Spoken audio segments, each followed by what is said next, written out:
Welcome back to Intelligent Medicine. Dr. Ronald Hoffman here. And it's summertime. We're exposed to the rays of the sun.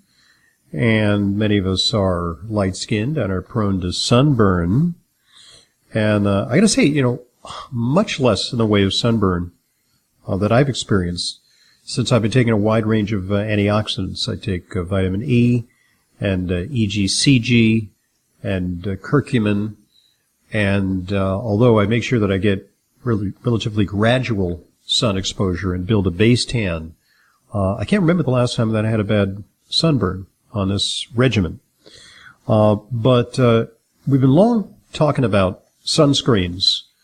And I remember when I first began broadcasting, the thought on sunscreens is that they were upselling you with SPF of 30, 40, 50 was overkill.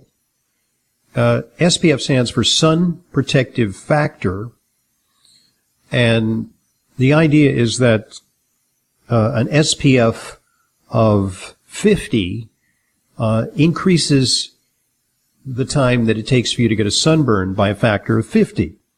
So if you're very light-skinned and you're having your first exposure to the sun, say in Mexico, after a long, cold winter inside, and it takes 10 minutes for you to develop a sunburn, with an SPF of 50 applied all over your body, it would take 500 minutes.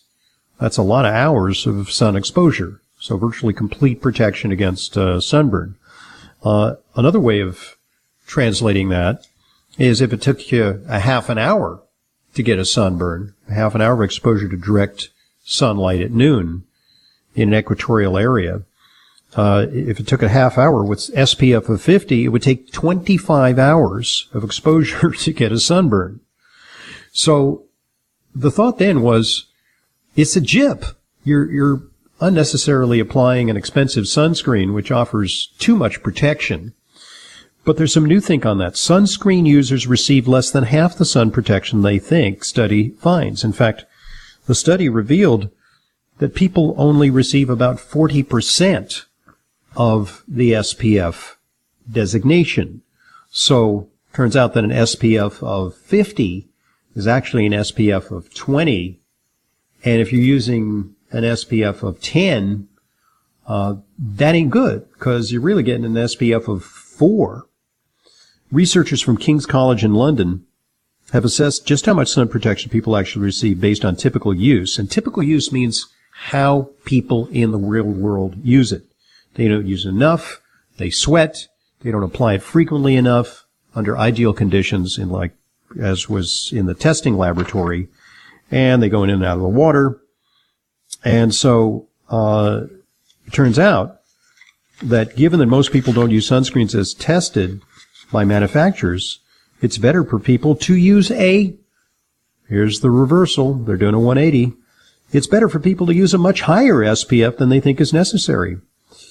Nina Goad of the British Association of Dermatologists says, quote, "This research demonstrates why it's so important to choose an SPF of 30 or more. In theory, an SPF of 15 should be sufficient, but we know that in real-world situations we need the additional protection offered by a higher SPF."